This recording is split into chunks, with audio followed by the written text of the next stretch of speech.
말씀 마태복음 16장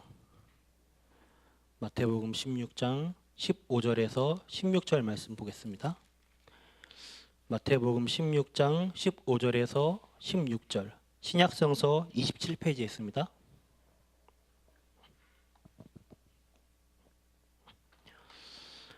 다 찾으시면 한 목소리로 봉독하시겠습니다. 이르시되 너희는 나를 누구라 하느냐? 시몬 베드로가 대답하여 이르되 주는 그리스도시요 살아계신 하나님의 아들이시니이다. 아멘. 오늘 복음이란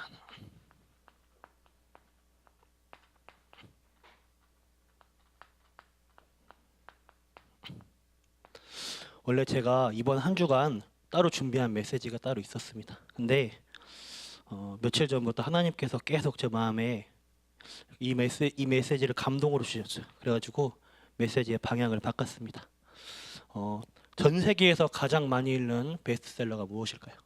전 세계에서 그동안 가장 많이 읽어온 책. 그것은 바로 성경입니다. 성경은 모든 신앙의 기준이 되는 하나님의 말씀이에요.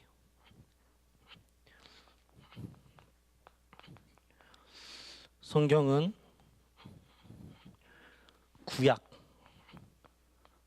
시대에 약 1500년 동안 39권, 그리고 신약 시대에 약 100년 동안 27권, 총 66권이 쓰여졌습니다. 1600년 가까이 약 40여 명의 사람에 의해 기록되었습니다. 성경을 하나님께서 그런 어떻게 기록하셨냐? 하나님께서 자신의 뜻을 사람들에게 계시해 주신 말씀입니다. 즉 하나님이 그 사람을 꽉 붙들어 쓰셨습니다. 성경은 하나님의 영감에 의해 기록된 하나님의 말씀이에요. 그래서 성경은 무오합니다. 오류가 없어요. 하나님께서 성경을 기록하신 목적, 우리에게 성경을 주신 목적이 요한복음 21장 31절에 정확히 명시되어 있습니다. 예수께서 하나님의 아들 그리스도이심을 믿게 하기 위해서, 그리고 예수를 믿고 생명을 얻게 하기 위해서 우리에게 주셨습니다. 성경에서는 세상이 궁금해하는, 세상이 알 수 없는 유일한 해답이 있습니다. 어느 누구도 세상의 기원에 대해서 알 수 없습니다. 빅뱅 이론, 과학적으로 말하면 빅뱅 이론으로 우주가 터져가지고 만들어졌다. 세포가 또 아메바가 진화돼가지고 생물이 만들어졌다. 그런 여러 가설일 뿐입니다. 가설들만 수만 개가 있고 정확한 진실은 아무도 모릅니다. 과학으로도 이 부분을 해결할 수가 없어요. 그 어떤 종교로도 온 우주 만물의 기원에 대해서 알 수가 없습니다. 그런데 신기하게도 오직 성경에서만 밝히고 있습니다. 성경책을 딱 피자마자 창세기 1장 1절에 무엇이라 말하냐? 태초에 하나님이 천지를 창조하시니라. 오직 성경에서만 온 우주 만물의 기원을 밝히고 있습니다. 하나님께서 온 우주 만물을 창조하셨어요. 해와 달과 별을 창조하시고, 그리고 바다의 물과 땅의 흙과, 그리고 또 공중 하늘을 만드셨죠. 그리고 하나님께서 물고기야, 그리고 나무, 그다음 새, 동식물들을 만드셨습니다. 그리고 맨 마지막으로 하나님께서는 사람을 창조하셨습니다.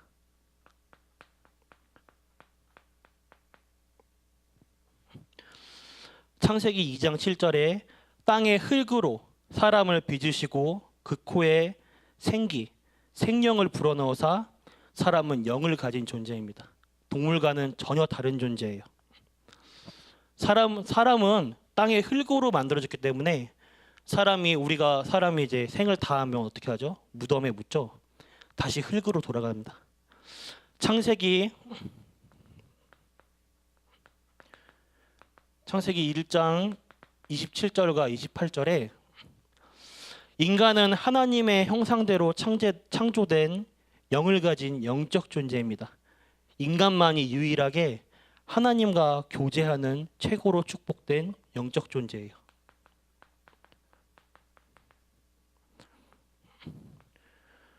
그래서 창조 원리가 물고기는 바다에서, 나무는 땅의 땅 흙 속에 뿌리를 내리고, 하늘을 날아다니는 새는 공중을 마음껏 날아다니고, 사람은 하나님과 함께 있어야만 행복합니다.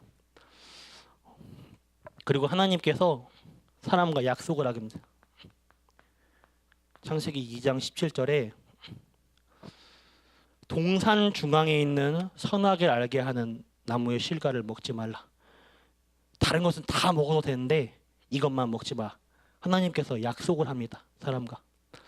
이것을 먹으면 죽는 거예요. 하나님을 떠나는 것입니다. 집에 놀고 있는데 부모님이 나가시면서 컴퓨터 게임 하지 마. 그리고 오늘 학교에서 내준 숙제하고 있어 하고 나갔어요. 근데 몰래 컴퓨터 게임 하다가 엄마한테 걸렸어. 어떻게 해야 되죠? 맞아야죠. 엄마한테 혼나는데 엄마한테 혼난 이유가 컴퓨터 게임을 해서 혼난 겁니까? 그게 아니에요. 엄마와 한 약속을 어겼기 때문에 혼난 거예요. 하나님께서 선악과를 만드시면서 이것을 먹지 마 하고 인간과 약속을 했습니다. 인간은 로봇이 아니에요. 하나님께서는 인간에게 선택할 수 있는 자유의지를 주셨습니다. 그래서 인간은 선악과를 볼 때마다 하나님과의 약속을 떠올리게 되며, 하나님은 창조주시오, 그리고 인간은 하나님의 말씀에 절대 복종해야 할 피조물임을 항상 기억하게 했습니다. 그게 선악과의 기능입니다. 그런데 사건이 일어나게 돼요.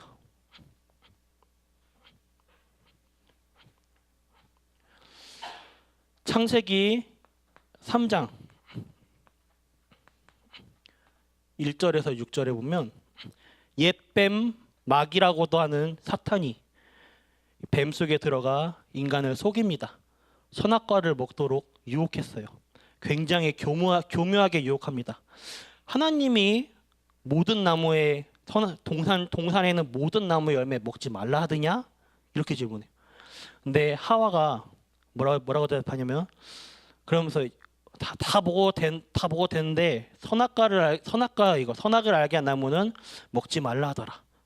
이거 먹으면 죽을까 하노라. 하나님과의 약속, 그 의미를 시간이 지나면서 놓쳤어요. 죽을까 하는 게 아니라 먹으면 죽습니다. 죽을까랑 죽는 거랑 달라요. 사단이 뭐라 속이냐? 결코 안 죽어. 이걸 먹으면 네가 하나님처럼 된다. 그래서 계속 먹어 이렇게 유혹을 합니다. 인간은 선악과를 결국 먹게 돼요. 마귀의 정체성, 마귀의 아이덴티티, 사단 마귀의 그 근본은 거짓말하는 자입니다. 그 사단 말대로 그걸 먹었다가 하나님처럼 됐습니까? 아니죠. 오히려 하나님을 떠나고 영이 완전히 죽어버렸습니다. 그 결과가. 성경에서는 분명히 뱀이 왔다고 하는데, 요한계시록 12장 9절에서는 옛뱀 속에 마귀가 들어가서 마귀가 그렇게 했다라고 전달합니다.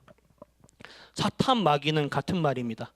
이것은 원래 하나님께서 만든 천사인데 하나님께 찬양을 하던 천사장이었습니다. 천사 대장이었는데 하나님께 대적을 하다가 그 부하 3분의 1을 끌고 쫓겨난 존재가 사탄 마귀요, 그리고 그 부하 졸개들이 귀신입니다.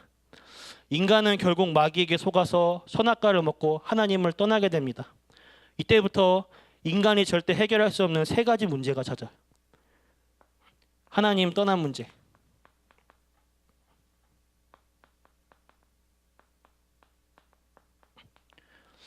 그리고 로마서 3장 23절에 죄의 문제,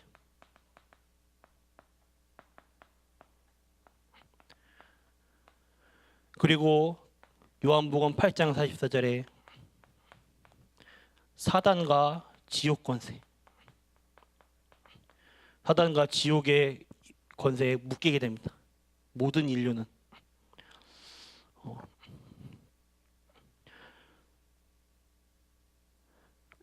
로마서 3장 23절에 하나님을 떠난 죄로 모든 사람, 인류의 조상 아담의 후손으로 나오는 모든 인류는 태어날 때부터 죄인입니다. 그리고 사탄, 마귀에게 완전히 장악되게 됩니다. 인간은 하나님을 떠나게 됐어요.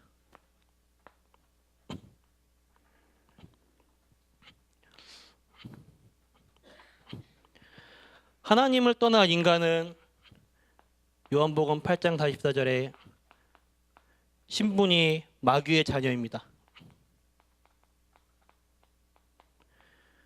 마귀의 종. 마귀에게 완전히 장악되었습니다. 하나님을 떠난 이후로. 이 세 가지 문제가 인간이 절대 해결할 수 없는 문제, 운명 사주 팔자이기도 합니다. 하나님을 떠난 인간은 에베소서 2장 3절에 신분이 본질상 진노의 자녀입니다. 그리고 에베소서 2장 2절, 그리고 출애굽기 20장 4절에서 5절에 하나님을 떠난 인간은 자연스럽게 영을 가진 존재이므로 하나님을 찾게 되죠. 네, 하나님을 만날 수가 없어요. 오히려 우상 숭배를 하게 됩니다. 세상 풍속을 쫓죠. 운명, 사주, 팔자에 매여 있는 인간이 점술, 굿, 미신, 우상 숭배에 의지하게 됩니다. 에베소서 2장 2절에 제가 예전에 전도 현장에서 안병원에서 전도해서 하나님 자녀가 되신 분이 있어요. 근데 그분이 딱 첫 마디가 질문을 하더라고요. 이제 제가 이제 신분이 하나님 자녀가 되었는데 제가 더 이상 제사를 해도 될까요, 안 될까요? 이렇게 질문을 했어요. 우리 여러분 어떻게 생각하십니까? 하나님 자녀가 됐는데 더 이상 제사를 하면 될까, 안 될까? 정확히는 안 됩니다. 출애굽기 20장 4절에서 5절에서 그 이유를 분명히 말하고 있죠. 제사를 하면 그 제사를 받는 대상이 조상신이 아니에요. 귀신입니다. 사람이 죽어서 귀신이 되는 게 절대 아닙니다. 사람은 죽으면 오직 내세는 심판만이 남았습니다. 그렇다면 제사를 누가 받냐? 타락한 천사, 양령들이 받습니다. 고린도전서 10장 20절에 분명히 밝히고 있어요. 제사는 귀신에게 드리는 것이다. 이 우상 숭배, 제사하는 행위는 귀신과 교제하는 행위다. 제사를 함으로 복을 얻는다. 조상님들이 복을 준다. 그러면 1년에 13번씩 제사하는 종갓집들은 엄청난 부자가 되고 그 집에 모두 건강하고 잘 살고 행복하게 돼요. 근데 어쩌죠? 제사를 많이 하는 집 보면 철저하게 그 가문이 망해 있어요. 출애굽기 20장 4절에 5절은 분명히 경고합니다. 제사하면 3, 4대까지 망한다. 그럼 5대부터 괜찮아지냐? 아닙니다. 3, 4대까지 완전히 뿌리채 망하는 겁니다. 우상 숭배를 분명히 성경에 경고하고 있어요. 그리고 마태복음 11장 28절과 마가복음 5장 1절에서 10절에서 우리 인간의 정신과 마음의 문제가 옵니다. 하나님을 떠남으로 물고기가 물속에 있어야 행복하고 아무 이상 없듯이 하나님과 함께해야 할 인간이 하나님을 떠남으로 반드시 이 문제가 오게 됩니다. 정신과 마음에 문제가 와요. 불안, 허무, 정신병, 우울증, 조울증, 불면증, 분열증, 간질, 노이로제, 공황장애, 도박, 중독, 알코올 중독, 마약, 쾌락, 마음에 평안이 없습니다. 정신과 마음에 병이 옵니다. 문제가 오게 돼요. 그리고 인간에게는 사도행전 8장 4절에서 8절에 육신과 삶의 문제가 옵니다. 불치병, 또 우한, 질고, 악몽, 가인을림, 환청, 귀신을 보게 되죠. 제가 현장에서 복음 전하면서 느끼는 게 귀신 보는 사람들 너무 많아요. 시달리는 사람들 중에서. 이 잘못 본 게 아닙니다. 귀신 분명히 있습니다. 육신의 삶 속에서 분명히 문제가 오게 되죠. 그리고 아무 병명도 없는데 온몸이 아픈 거. 특별히 이게 무속인들의 신병이라고 하죠. 이것 또한 육신의 문제입니다. 그리고 성경은 분명하게 밝히게 됩니다. 누가복음 16장 19절에서 31절에 사람의 인생은 오직 한 번뿐입니다. 사람이 죽어서 귀신 되는 거 아닙니다. 사람의 인생은 오직 단 한 번뿐이요. 죽으면 반드시 심판이 있습니다. 내세 문제죠. 그리고 이게 끝이 아니에요. 마태복음 27장 25절에 영적인 모든 문제가 자녀들과 후대들에게 그대로 대물림됩니다. 가문의 그리고 나의 가문의 저주, 나에게 내려온 저주, 저주와 재앙이 그대로 후손들에게 대물림하게 돼요. 참 신기하죠. 우리의 신앙생활 동안 상당히 중요합니다. 자녀는 부모님의 신앙을 닮아가는 것 같아요. 우리 부모님이 불신앙을 하게 되면 자녀의 신앙의 색깔 또한 불신앙으로 흘러가요. 우리 부모님들이 율법주의다. 그럼 자녀의 신앙 색깔 또한 율법주의. 신비주의다. 자녀들 또한 신앙생활의 색깔이 신비주의로 흘러가야 됩니다. 오직 복음이 되시길 바랍니다. 하나님 떠난 인간은 삶이 완전히 비참하게 됐습니다.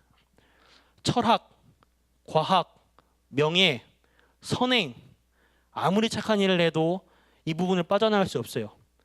물질, 돈이 아무리 많아도 이 부분을 빠져나갈 수 없고 종교로도 이 부분을 해결할 수 없습니다. 그래서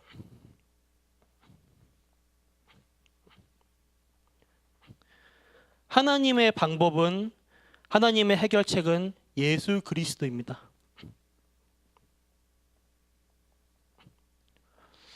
하나님은 선악과를 따먹으면 죽는다고 했어요. 선악과를 먹은 인간은 영이 완전히 죽어버렸어요. 근데 선악과를 따먹으면 완전 죽어버려야 돼요. 선악과를 따먹으면 정령 죽으리라고 말씀하셨습니다. 하나님의 공의는 죽여야 돼요. 근데 하나님께서 사람을 완전 죽여버리자니 하나님의 성품은 사랑의 성품이 있어요. 용서해 주셔야 돼요. 용서하려니 공의가 안 되고 공의를 베풀자니 사랑이 안 되는 거예요. 그래서 하나님께서 인간이 하나님을 떠나자마자 즉각적으로 바로 해결책을 주십니다. 그것이 창세기 3장 15절 여인의 후손입니다. 동정녀.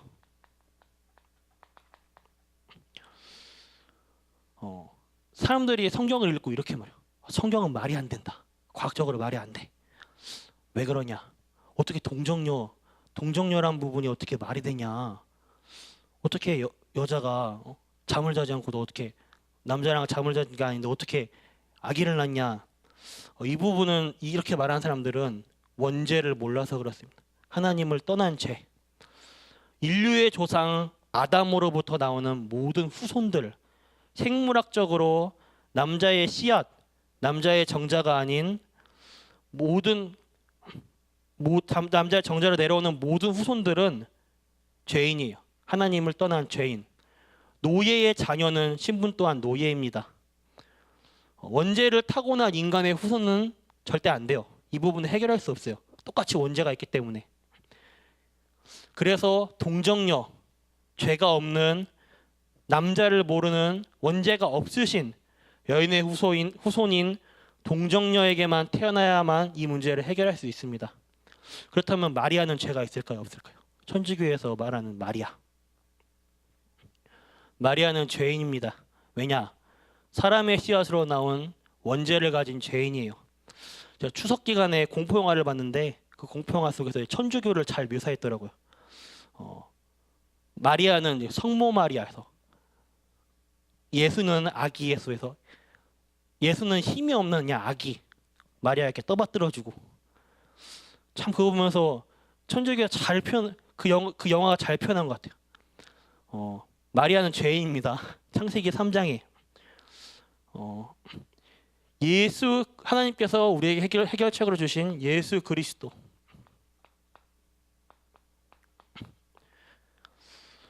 예수는 이름, 그리스도는 직분입니다. 그리스도는 하신 일을 말해요. 그리스도의 뜻이 기름 부음을 받은 자입니다. 구약 시대 때 예수가 그리스도란 말을 설명하시기 위해서 하나님께서 선지자, 제사장, 왕, 이 세 직분에게만 세워질 때 머리에 기름을 부어 세우셨습니다. 하나님께서 참된 왕으로 요한일서 3장 8절 이 예수가 십자가에서 사단과 지옥의 건설을 완전히 깨뜨리신 참된 왕이십니다. 그리고 참 제사장, 여인의 후손으로 오신 죄가 없으신 예수님께서 마가복음 10장 45절에 대속물로 십자가에서 모든 보배로운 피를 흘림으로 우리의 모든 죄와 가문의 저주 재앙을 대신 짊어지셔 영원히 끝내신, 영원히 해결하신 참 제사장이십니다. 그리고 참 선지자, 우리에게 요한복음 14장 6절에 오직 이 예수만이 유일한 길이 되십니다. 어떤 길? 하나님 만나는 유일한 길. 그래서 우리에게 영원한 생명을 주사 하나님 만나고 하나님 자녀가 되게 할 참 선지자입니다. 이 세 가지 일을 동시에 이루신 게 예수 그리스도예요. 예수님께서 이 땅에 오셔서 십자가에서 완전히 우리의 문제를 해결해 주셨습니다. 그래서 요한복음 1장 12절에 십자가에서 죽으시고 부활하신 이 그리스도를 나의 주로 영접하면 하나님을 만나고 하나님 자녀가 됩니다. 하나님 자녀가 되면 영적 신분과 하나님 자녀의 권세가 따라오게 됩니다. 영적 신분은 하나님의 자녀. 그 증거 고린도전서 3장 16절에 하나님의 성령이 내주하게 됩니다.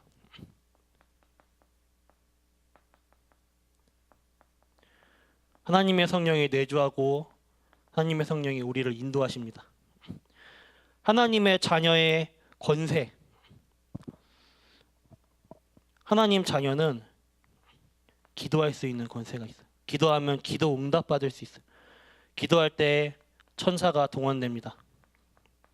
천사가 우리의 기도를 받아서 하나님께 전달해요.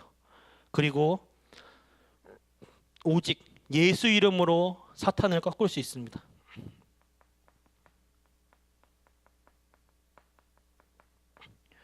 그리고 우리는 천국 시민. 우리의 배경이 천국 배경이 되어집니다. 우리가 이 땅을 떠나서 죽어서 천국 가는 게 아닙니다. 이 땅 살 때 우리의 신분이 하나님 자녀가 될 때 이미 우리는 천국 백성이에요. 꼭 우리가 죽어야만 천국 가는 게 아니라 이미 이 땅에 살아서 하나님 자녀가 되는 순간부터 천국 배경을 가진 천국 시민입니다. 그리고 우리에게 세계복음화의 축복을 주셨어요.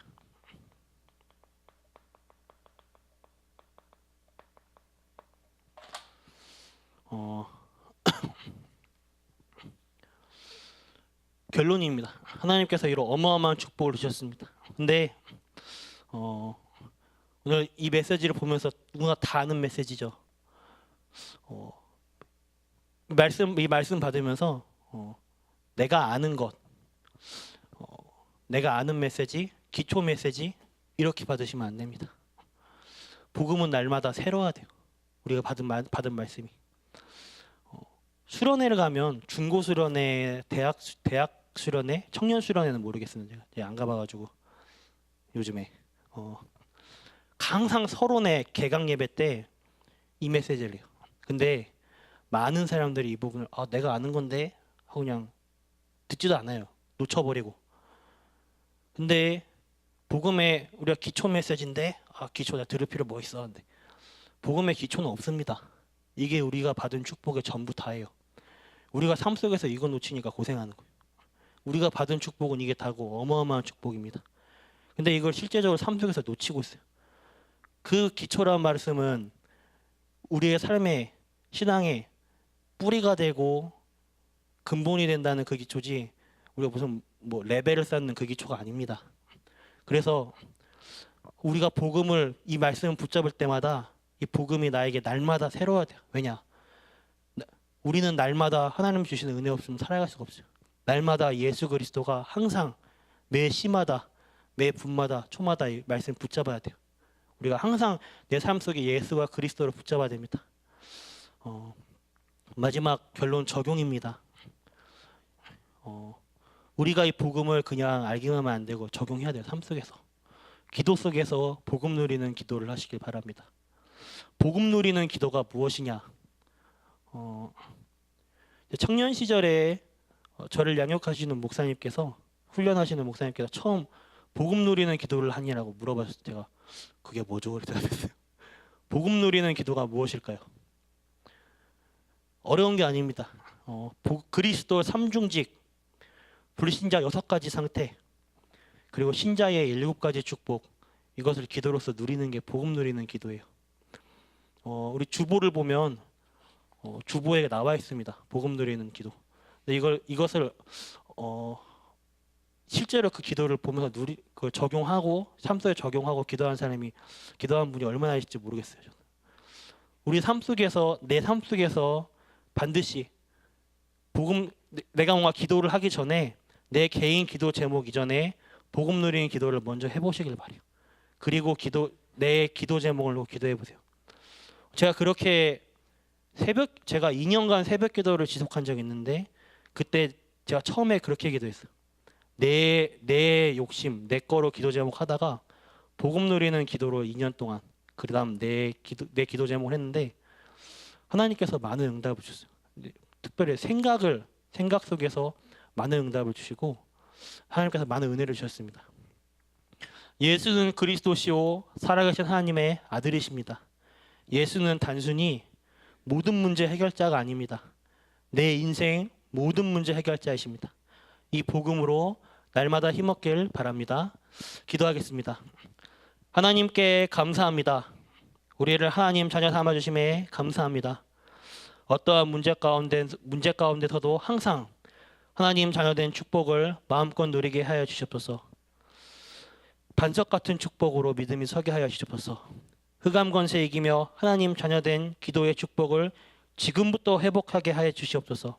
그래서 복음 알지 못하는 자들에게 또 교회 다니면서 예수가 그리스도라는 것을 모르는 자들에게 많은 사람들이 영적 문제를 숨기고 시달린 사람들에게 오직 예수가 그리스도됨을 증거하고 밝히는 그들을 살리는 하나님 자녀 되게 하여 주셔서 살아계신 예수 그리스도의 이름으로 기도드렸습니다.